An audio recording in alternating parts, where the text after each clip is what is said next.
Guys, pag nalilito na kayo sa katayuan nyo ngayon,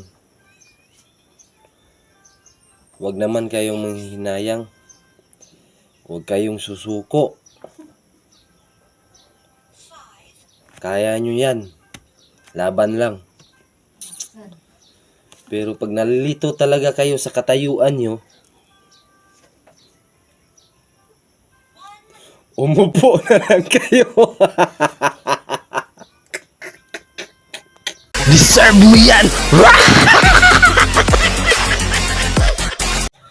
Shout out nga pala sa mga kaibigan ko dyan. Yung mga matalik kong kaibigan mula noon. Pero hindi na ngayon.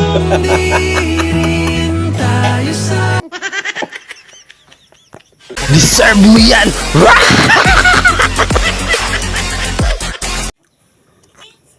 Shout out nga pala sa asawa ko.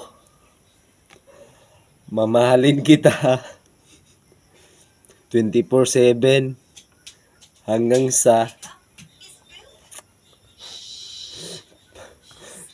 makarating sa 7-Eleven. Deserve mo yan!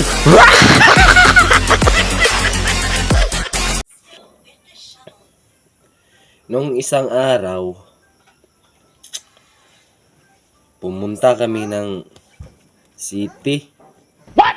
Cagayan ba? Cagayan. What the fuck? City. Nanonood kami ng sine. Tapos, ang mahal-mahal pala ng entrance doon. Yung dalang pera ko, kasya lang sa asawa at anak ko. Kasi, namiliti kami. Namasahe kami. Papunta dun. Ang mahal-mahal pala ng entrance doon. Tag-100 pala yung ulo. Tapos, 200 yun lang yung pira namin. Tapos, 3 kami. Mayroong isang hindi makakapasok. Dahil 100 yung ulong entrance nila. Kaya ang ginawa ko,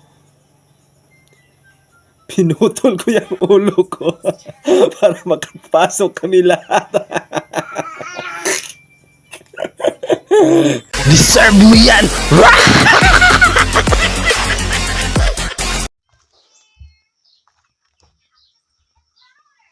Stop it. Get some help. Mayroong mga tao na tanggap na nila yung katayuan nila sa buhay. Kasi yan daw ang kapalaran nila. Mayroon din mga tao na nalilito sa katayuan nila sa kanilang pamumuhay.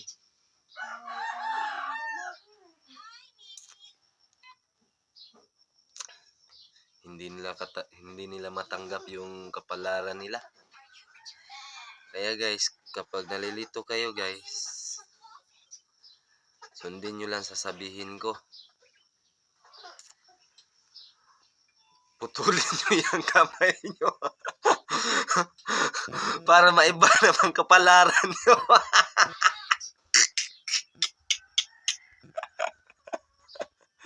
Deserve mo yan!